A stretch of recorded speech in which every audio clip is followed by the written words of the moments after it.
Halo teman-teman, selamat datang di Sudut Koma, gue Nobi Kurniawan dan hari ini seperti biasa sudah waktunya video wrap up. Dan untuk video wrap up kali ini akan ngebahas buku-buku yang udah gue selesaiin di bulan Maret kemarin.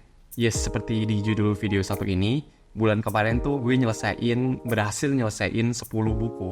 Yang mana gue juga gak nyangka sih, setiap gue nyelesain satu buku akan gue catet di notes. Dan sebelum bikin video satu ini, gue tuh ngeliat notes gue tadi dan gak nyangka aja udah 10 buku ternyata. Ada 10 judul yang udah gue selesaikan di bulan Maret kemarin.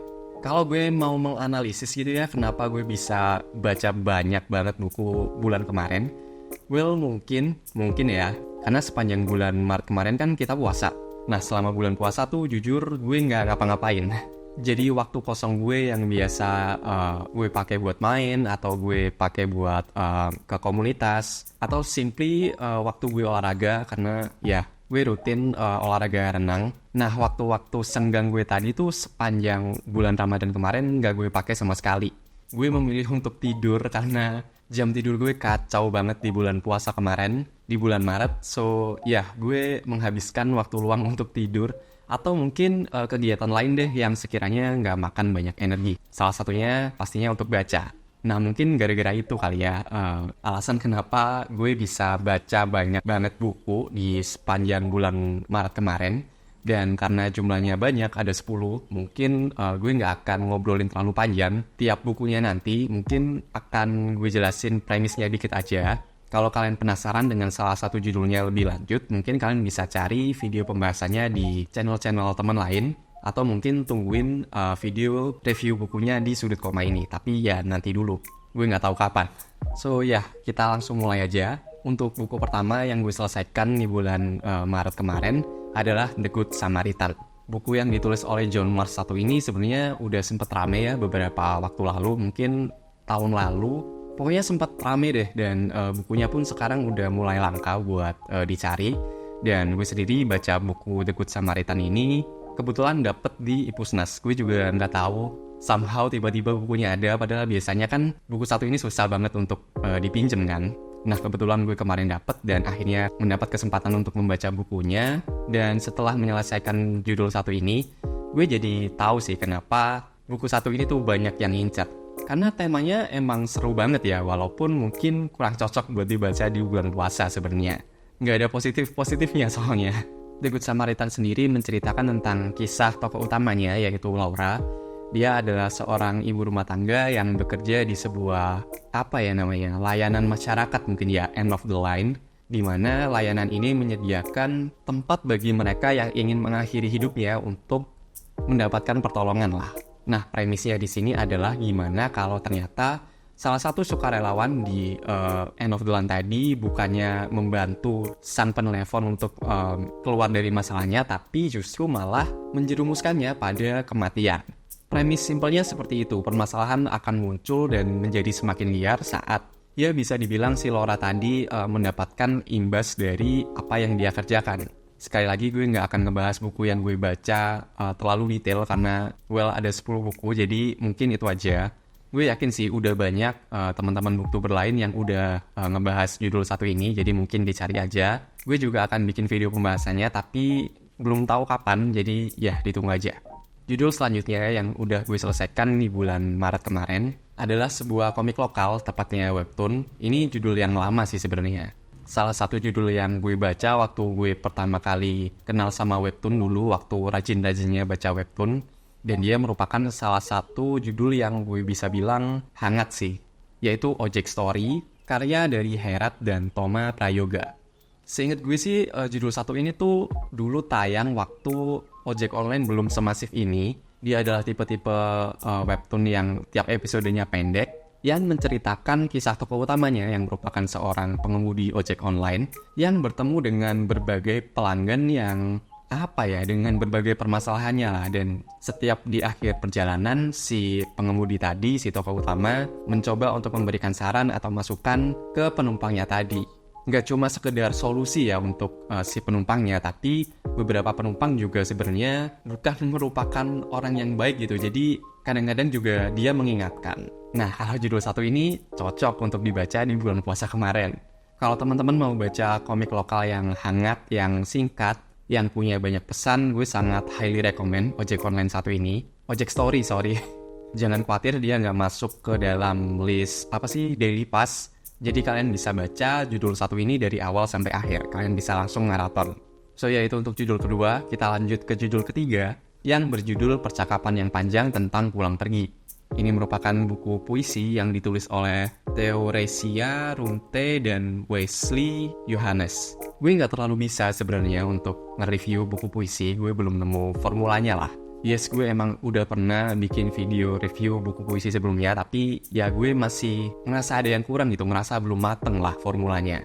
Jadi untuk judul satu ini gue akan baca salah satu review yang gue temukan di Gramedia juga, websitenya Gramedia. Mereka bikin artikel tentang buku satu ini dan ya gue akan coba bacain yang ini aja. Buku percakapan paling panjang perihal pulang pergi mengambil dari format percakapan antara Theo dan Wesley melalui email dalam kata-kata yang menciptakan kontinuitas dari awal hingga akhir. Buku satu ini mengajak pembacanya untuk memberi arti yang dalam untuk hal yang sudah berlalu. Sebenarnya udah self-explanatory sih dari judulnya kan. Jadi mungkin untuk teman-teman yang suka sama puisi, apalagi dengan tema tadi yang udah gue sebutkan, mungkin kalian bisa cobain buku satu ini. Yang jelas buku satu ini cantik banget kepenulisannya, walaupun mungkin ada beberapa diksi yang gue kurang bisa nangkep gitu ya. Emang kosakata gue mungkin kurang ya, dan gue belum terbiasa untuk membaca puisi-puisi dalam bahasa Indonesia sebenarnya. Jadi ya mungkin ini akan jadi first step untuk gue baca puisi-puisi Indonesia lebih banyak lagi ke depannya. Oke, kita lanjut kali ya. Judul selanjutnya yang udah gue selesaikan di bulan kemarin adalah Detail Kecil, karya dari Adania Shimli. Adania Shimli merupakan seorang penulis kelahiran dari Palestina, dan tentunya kalian udah tahu buku ini akan membahas tentang apa. Pastinya akan mengangkat topik antara Palestina dan Israel. Gue udah bikin video pembahasan khususnya, jadi mungkin kalian langsung meluncur aja ke sana kalau memang tertarik dengan buku satu ini. Yang jelas beberapa hal yang menarik dari Detail Kecil adalah dia sebenarnya adalah pemenang dari Frankfurt, kayak acara penghargaan gitu, gue lupa namanya. Ada gue sebutin lah di video pembahasan khususnya. Tapi dalam penghargaan tersebut akhirnya dibatalkan karena pihak penyelenggara ingin memberikan ruang bagi Israel untuk melawan si Palestina tadi gitu. So itu dia untuk Detail Kecil. Kita lanjut ke judul selanjutnya. Nah, buku selanjutnya ini juga sebenarnya kurang cocok gitu untuk dibaca di bulan puasa kemarin. Gue baca buku dari Eka Kurniawan, yaitu Seperti Dendam, Rindu Harus Dibayar Tuntas. I know. Mungkin buat teman-teman yang udah baca buku satu ini, pasti lagi garu-garu kepala juga gitu. Kok baca buku satu ini di bulan puasa sih? Gue juga nggak tahu. Gue tuh nyoba aja baca buku satu ini. Walaupun mungkin topiknya, mungkin gue omongin dulu kali ya topiknya tentang apa. Gue bacain blurb singkat yang di Goodreads deh. Blurbnya kayak gini. Di puncak rezim yang penuh kekerasan, kisah ini bermula dari satu peristiwa. 2 orang polisi seorang perempuan gila, dan 2 bocah melihatnya melalui lubang di jendela. Dan seekor burung memutuskan untuk tidur panjang. Di tengah kehidupan yang keras dan brutal, si burung tidur merupakan alegori tentang kehidupan yang tenang dan damai, meskipun semua orang berusaha membangunkannya. So, kayak gitu topiknya. Cerita satu ini tuh liar adalah sebuah understatement gitu.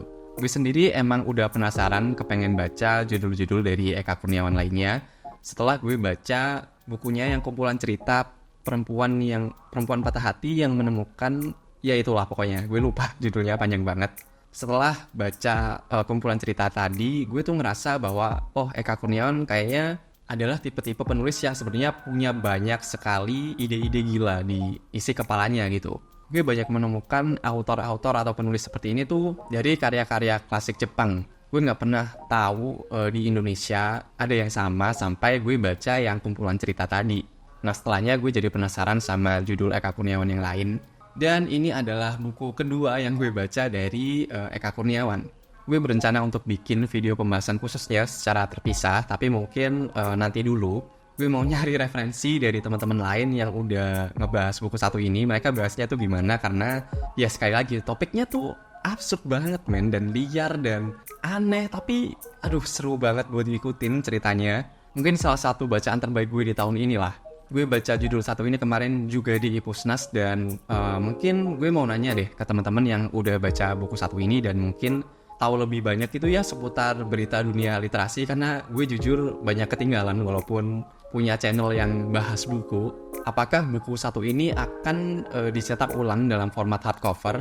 Karena beberapa judul dari Eka Kurniawan kan dicetak ulang dengan format hardcover belakangan ini. Contohnya kayak Manusia Harimau, kemudian judul terbarunya juga hardcover yang Anjing Mengeong Kucing Menggonggong. Nah, setahu gue seperti Dendam Rindu Harus Dibayar Tuntas, cetakan yang sekarang lagi tersebar tuh yang soft cover. Nah, gue pengen beli sebenarnya buku fisiknya, tapi kalau ada yang format hardcover atau mungkin memang direncanakan akan rilis dalam format hardcover, gue mending akan nungguin yang itu aja. Karena gue emang lebih suka format hardcover sih daripada soft cover. Jadi untuk teman-teman yang tahu soal hal tersebut mungkin bisa komen di kolom komentar bawah. Apakah gue harus beli yang soft cover aja sekarang atau tunggu dulu karena emang mau terbit edisi hardcovernya. So itu aja sih. Kita lanjut ke judul selanjutnya. Untuk buku selanjutnya yang udah gue selesaikan di bulan Maret kemarin, gue balik lagi ke komik lokal lagi. Yaitu gue membaca judul pertama kalau nggak salah dari salah satu autor terbesar atau komikus terbesar di Indonesia, yaitu Sweta Kartika. Buku satu ini tuh kayaknya mengusung salah satu tema yang dibawakan oleh, kalau kalian tahu Christopher Nolan, salah satu direktur film yang cukup ternama gitu ya. Dia tuh punya satu film yang paling banyak sekali difavoritkan oleh orang-orang yang suka atau doyan nonton film, yaitu Inception. Nah, judul The Dreamcatcher tuh kayaknya memang ngangkat tema tersebut gitu. Ya ada yang dirubah sih, tapi mungkin basisnya ada di situ. Kita akan mengikuti kisah perjalanan dari keempat tokoh yang belum pernah bertemu di dunia nyata, tapi selalu bertemu dalam sebuah mimpi yang sama.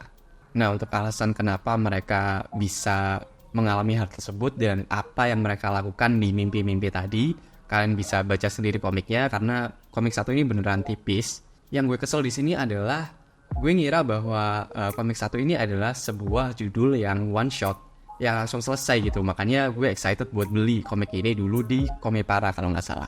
Tapi sadly ternyata ceritanya masih gantung banget, masih bersambung lagi. Dan kalau kalian ngikutin komik-komik dari Mas Weta, atau nggak cuma komik deh, novel juga, kalian pasti tahu bahwa sequel dari judul-judul yang ia garap tuh akan lama banget. Dan gue jujur males buat nungguinnya.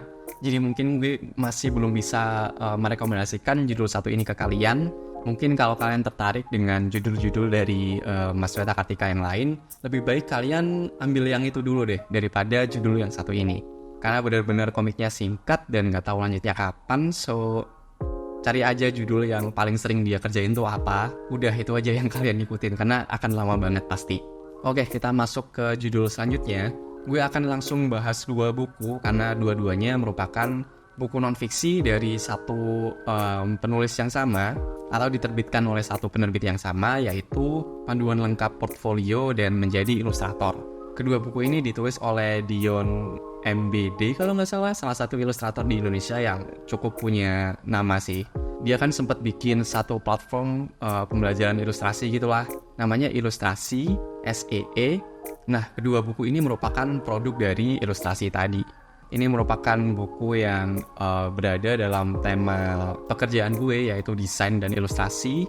Dan ya, gue sekarang berada di posisi yang mana gue butuh untuk baca kedua judul ini gitu. Jadi ya, alhasil gue berhasil menyelesaikan dua buku non-fiksi di bulan Maret kemarin. Nggak akan gue jelaskan lebih lanjut karena ini jatuhnya ke personal kerjaan gue sih. Jadi mungkin kalian juga nggak akan minat. Bidangnya juga mungkin kalian juga nggak relate. Selain itu, judulnya juga udah self-explanatory kan. Jadi ya, kita langsung lanjut aja ke judul selanjutnya.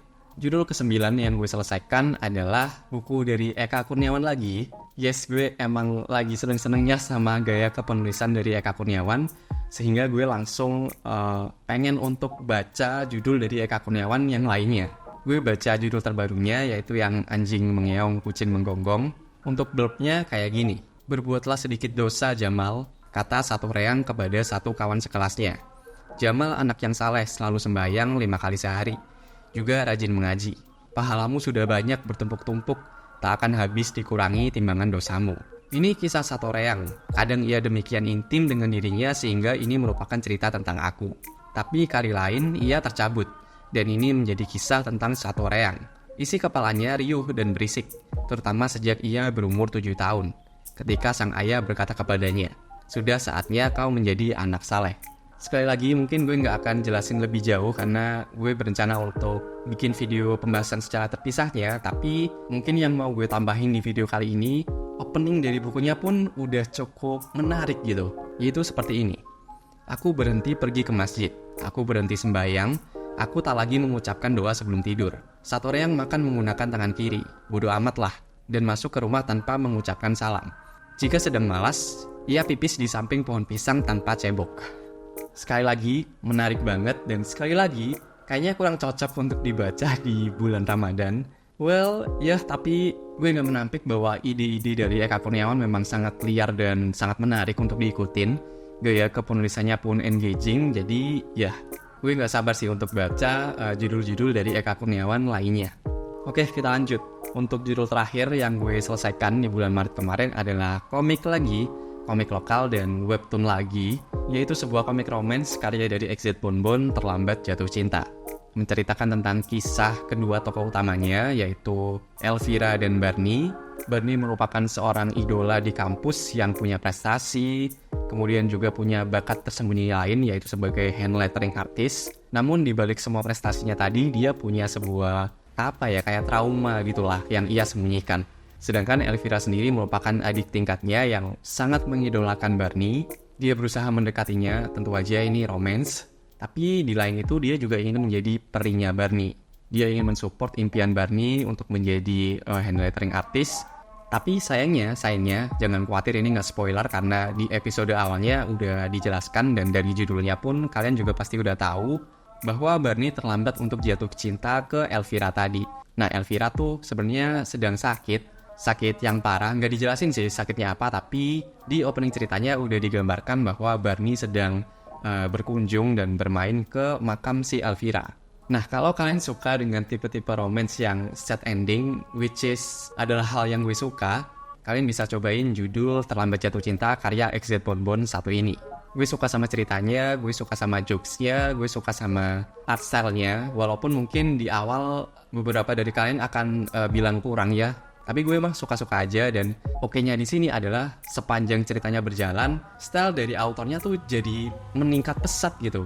Cobain deh baca komiknya, kalian pasti akan amazed sih tentang perkembangan dari art XZ Bonbon satu ini. So ya, itu tadi ke-10 judul yang udah gue selesaikan di bulan Maret kemarin. Again, gue gak nyangka bisa baca 10 buku, gila banget sih. Dan banyak yang bagus pula. Dan ya, mungkin itu aja. Gimana dengan kalian? Bulan Maret kemarin, bulan puasa kemarin, kalian baca berapa buku? Bisa tulis di kolom komentar bawah, dan di antara judul-judul yang udah gue sebutin tadi, kira-kira mana yang kalian paling penasaran? Oh iya, sama satu lagi yang soal Eka Kurniawan, Seperti Dendam Rindu Harus Dibayar Tuntas tadi, yang soal hardcover, kalau kalian tahu bisa tulis di kolom komentar bawah juga ya. So ya, mungkin itu aja. Seperti biasa, terima kasih sudah dengerin. Gue Nobby Kurniawan, dan sampai jumpa di halaman selanjutnya. Thank you.